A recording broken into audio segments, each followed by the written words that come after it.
Assunto sério, mas que a gente não pode deixar de lado. Meire, obrigada por ter vindo. Amandinha, precisamos falar de assuntos sérios assim também, né? Eu acho que o seu início que foi perfeito, que realmente eu acho que esse é o intuito, né? A gente tem uma grande mídia, poder realmente conscientizar. E quando eu escolhi esse tema, eu falei, Fer, precisamos trazer uma socióloga, porque a gente precisa falar mais do que nós como formadoras de opinião, a gente precisa trazer dados. E assim, eu fiquei muito preocupada com o que ela me trouxe aqui agora, nessa questão de que, puxa vida, de 2023 para 2024 aumentou esse número, é isso, né, Meire? De 2022 para 2023, segundo o 18º Anuário Brasileiro de Segurança Pública, a gente teve um aumento no número de denúncias de exploração sexual contra crianças, né? Exploração sexual infantil. Aqui no Paraná, por exemplo, foi de 90 registros de 2022, em 2023 subiu para 117. Sabe o que é uma coisa muito importante que a gente precisa falar?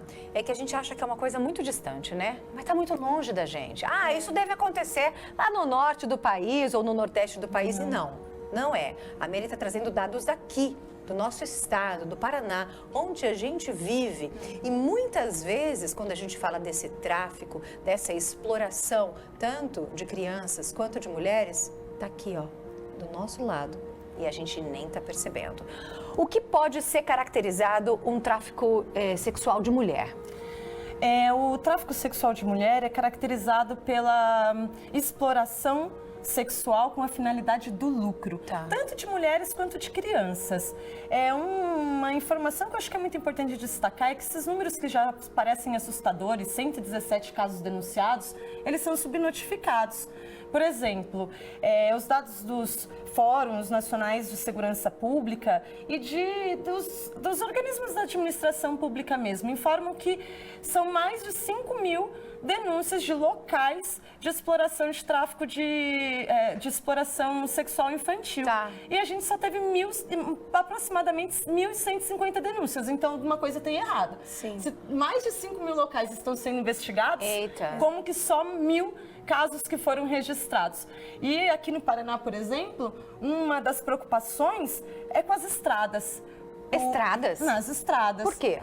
Porque as crianças, a exploração sexual infantil, né? Elas ficam mais vulneráveis nas estradas. Em relação à classe social, isso também interfere? Sim, a gente tem grupos vulneráveis, né? Os grupos vulneráveis são principalmente mulheres e crianças, por isso a importância da data e a criação da data pela Organização das Nações Unidas na ONU. O recorte de gênero, de classe social e o recorte geracional são os mais importantes para caracterizar esse grupo de vulneráveis.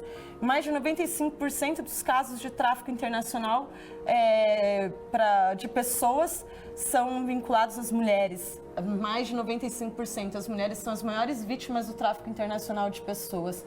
E no tráfico internacional, o tráfico infantil, para exploração sexual infantil, o número, embora seja equilibrado, e normalmente os meninos são mais explorados para trabalho análogo ao escravo, digamos assim. Mas as meninas, elas também são as maiores vítimas. Então, as crianças, uma idade ali entre 13 e 14 anos, quanto maior é a criança,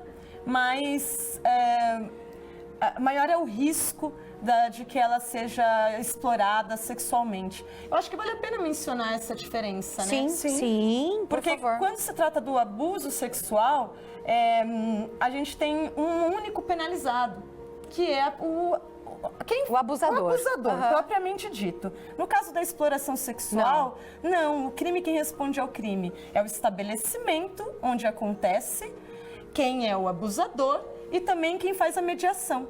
Então, são pelo menos três sujeitos que são criminalizados na situação de tráfico de pessoas ou de exploração sexual.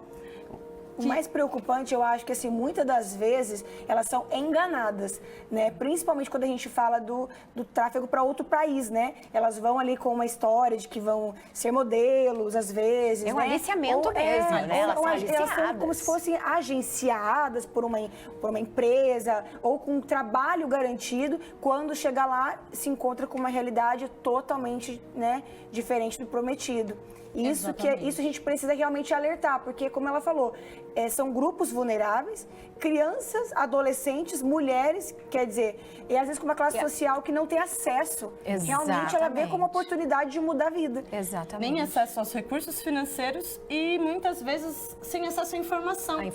Sem poder verificar se de fato o agenciamento é de uma empresa séria, ética, correta, e muitas vezes é isso mesmo que acontece. Exatamente. As pessoas são aliciadas e enganadas e quando percebem já estão num contexto de absoluta violência que é muito difícil Elas ficam presas, né? Exatamente. Recentemente teve aquele filme, O Som da Liberdade, Sounds of Freedom. Eu não sei se vocês assistiram. Assistiu, Marina? Incrível, tá, gente? Quem não assistiu, assista. Você assistiu? Não assisti. Assista. Você assistiu? Não. Assistiu, João? Gente, assista esse filme. Na verdade, Hollywood tentou tirar, assim, dar uma abafada, porque ele realmente é um protesto contra a exploração. Ele retrata a vida real.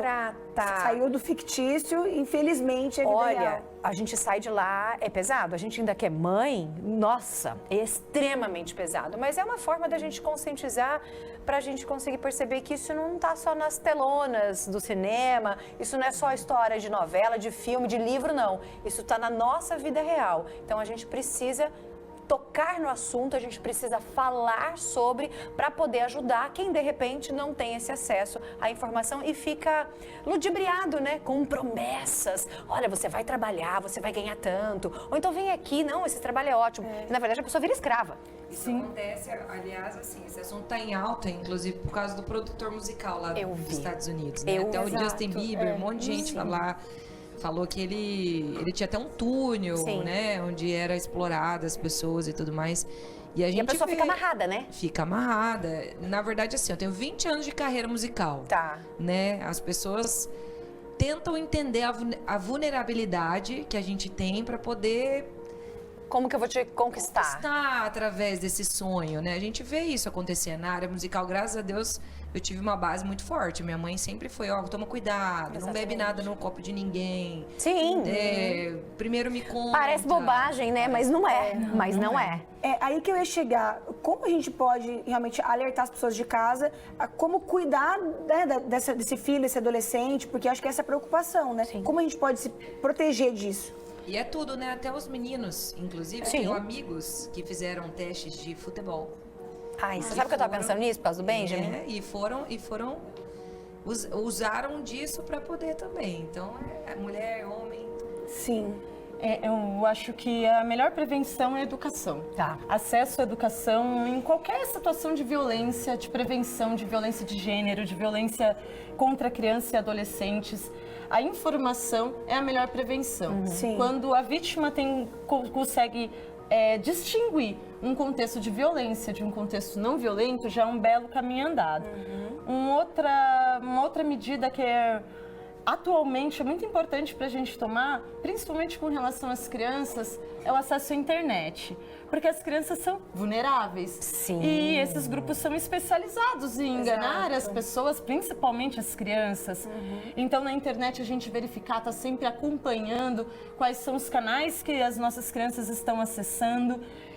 Qualquer proposta que pareça fora da realidade de trabalho também precisa ser olhada com muita desconfiança.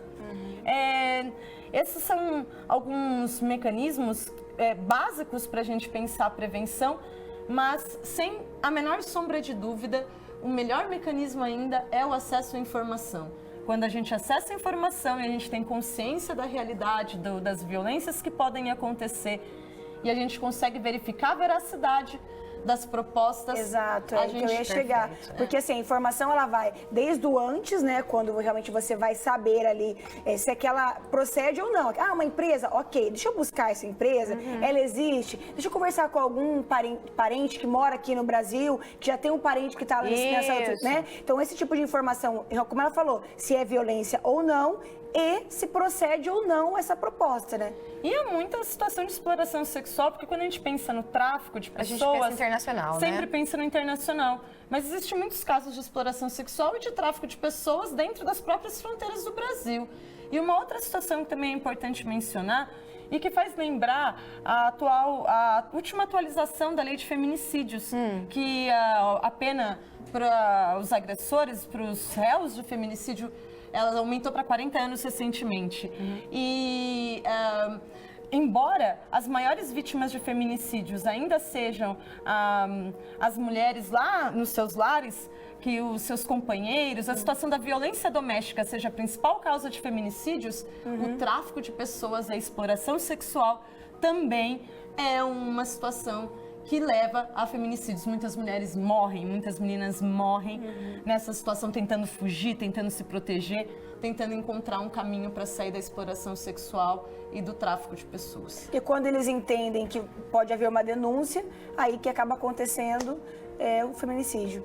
Assunto sério aqui no nosso Ver Mais Meire. Obrigada que Obrigada você veio. a você. É um prazer recebê-la. Amandita. Obrigada, Obrigada. Sarinha. É assunto sério, mas a gente precisa falar, né? A gente precisa falar, como A ela gente não falou, pode- começa pela informação. Não podemos fingir que isso não acontece, porque acho que é muito mais cômodo, né? Ah, não, imagina, tá tão distante de mim. Não.